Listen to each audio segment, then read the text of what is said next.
আসসালামু আলাইকুম রহমতুল্লাহি ওবরাকাত। আজকে আলোচনা করব, যে ব্যক্তি এই দুনিয়াতে গুনাহ করবে, পাপ করবে, এই পাপ করার কারণে তার উপর নগদ 12টি শাস্তি আসবে। এর মধ্যে 1 নম্বর শাস্তি হলো তার চেহারার লাবণ্যতা কমে যাবে। 1 নম্বরে চেহারার মধ্যে যে একটা রহমত থাকে বা যে একটা সুন্দর থাকে, এটা কমে যাবে গুনাহ করলে। 2 নম্বরে যে ক্ষতি হবে এটা হলো তার স্মৃতিশক্তি কমে যাবে। স্মৃতিশক্তি হলো ওই জিনিসকে বোঝায় যেটা মানুষের স্মরণ শক্তিকে ধরে রাখে। যেমন একটা আপনি হিসাব বা যেমন একটা কথা মনে রাখে, অর্থাৎ আপনার সব জিনিস ভুলে যাবে, কোনো জিনিস সে স্মরণ রাখতে পারবে না। 3 নম্বর হলো যে ক্ষতিটা হবে, তার রিজিক কমে যাবে। দুনিয়াতে গুনাহ করলে রিজিক কমে যাবে, আপনার সংসারের মধ্যে রিজিক বরকত সব কিছু দূর হয়ে যাবে। 4 নম্বরে রোগ ব্যাধি বেড়ে যাবে। সে যদি সংসারের অভিভাবক হয়, তার সংসারের স্ত্রী ছেলে সন্তানের উপর বিভিন্ন ধরনের রোগ দেখা দিবে এবং তার উপরও দেখা দিবে। আর সে যদি কারো অভিভাবক না হয়, তাহলে তার উপর বিভিন্ন ধরনের রোগ সৃষ্টি হবে। 5 নম্বরে জ্ঞান বুদ্ধি কমে যাবে। যে ব্যক্তি গুনাহ করবে তার জ্ঞান বুদ্ধি লোপ পাবে, কমে যাবে। জ্ঞান বুদ্ধি বলতে সে যে কোনো কাজ করলে সে কাজের মধ্যে সে কী করবে, ধরা খাবে বা সমস্যা হবে। এছাড়াও জ্ঞান বুদ্ধি লোপ পাওয়ার অনেক ব্যাখ্যা আছে, যেটা বলতে গেলে অনেক লম্বা হবে। যেমন জ্ঞান বুদ্ধি লোপ পেয়ে গেলে আপনার সংসারের মধ্যে বিভিন্ন ধরনের মুসিবতের সম্মুখীন হবেন। যেমন আপনি টাকা লয়ে গেলেন একটা জিনিস কিনতেন, তখন বুদ্ধি করে কিনতে পারতেন না, আপনি ঠকবেন বা আপনি লস খাইবেন, এরকমই বোঝায়। এরকম হাজার রকমের আপনার সমস্যা হবে। এর মেন কারণ হলো গুনাহ করার কারণে।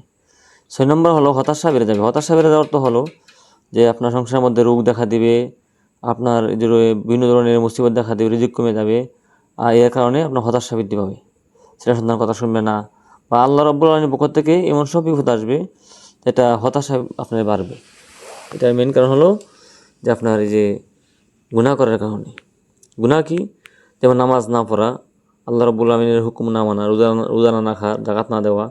যে গুনাহ তো গুনাহই, হাজার রকম গুনাহ আছে। যেমন স্ত্রীর পর্দা রাখে না, মেয়ে পর্দা থাকে না, আপনিও পরপুরুষের সাথে গুনাহ করেন, বা ছবি দেখেন, গান শুনেন, সুদ খান, ঘুষ খান, মিথ্যা কথা বলেন, মিথ্যা কথা বলেন, হাজার রকমের গুনাহ আছে। এগুলা কথা বলবো, গুনাহতেই গুনাহই। এই জন্য গুনাহ করা যাবে না। গুনাহ করলে আপনার এই 12টি শাস্তি আপনার পেতে হবে। 7 নম্বর হলো গুনাহ করার কারণে তার লজ্জা শরম কমে যাবে। হাদিস আছে, নবী করিম সাল্লাল্লাহু আলাইহি ওয়াসাল্লাম বলছেন, আল হায়াউ শুবাতু মিনাল ইমান, লজ্জা শরম হলো ইমানের অংশ। সুতরাং যে ব্যক্তি গুনাহ করবে তার লজ্জা শরম হায়া এগুলো কমে যাবে। 8 নম্বর হলো নেক কাজে অনীহা জন্মাবে। নেক কাজ করার মনে চাইবে না, নেক কাজ করার তার মন চাইবে না, কারণ ওই গুনাহ করার কারণে। 9 নম্বর হলো মানসিক শান্তি নষ্ট হয়ে যাবে। 10 নম্বর হলো শরীরে দুর্বলতা ও অলসতা কাজ করবে। যে আপনার নেক কাজ করতে গেলে দুর্বলতা লাগবে বা অলসতা সৃষ্টি হবে। এর মধ্যে মেন হলো দুর্বলতা, যে ব্যক্তি গুনাহ করবে তার শরীর দুর্বল হয়ে যাবে, শরীরে শক্তি থাকবে না। 11 নম্বর হলো মানুষের অন্তরে তার জন্য ঘৃণা সৃষ্টি হবে। দেখবেন যে সমাজের মধ্যে ওই লোককে কোনো ব্যক্তি সম্মান করবে না, আস্তে আস্তে তার সম্মান কমবে, সমাজের মধ্যে কি তার সম্মান কমবে। 12 নম্বর সর্বশেষটা হলো অন্তর কঠিন হয়ে যাবে, তার হৃদয়ে আর কোনো নেক কাজ করার জন্য আগ্রহ হবে না, অন্তর কঠিন হয়ে যাবে। আল্লাহ রাব্বুল আলামিন সূরা বাকারার প্রথম দিকে বলেছেন, খতামাল্লাহু আলা কুলুবিহিম, যে তাদের অন্তর মোহর দিয়েছেন, যা তাদের অন্তরের মধ্যে শক্ত হয়ে গেছে, তারা কথা শুনবে না। এই জন্য যে ব্যক্তি গুনাহ করবে তার অন্তর ওই যে এমন এমন কঠিন হবে, সে তার কাছে যদি কোনো মানুষের নসিহত করে বা ওয়াজ করে, এটা সে শুনবে না।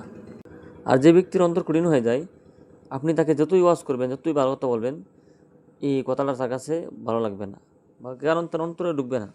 অন্তর তো কঠিন হয়ে গেছে, তো এই জন্য অন্তর ঢুকবে না।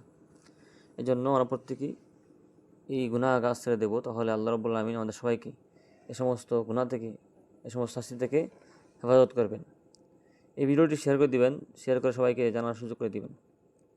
আল্লাহ রাব্বুল আলামিন আমাদের সবাইকে গুনাহমুক্ত জিন্দেগি করার তৌফিক দান করুক, আমিন। আসসালামু আলাইকুম ওয়া রাহমাতুল্লাহি ওয়া বারাকাতুহু।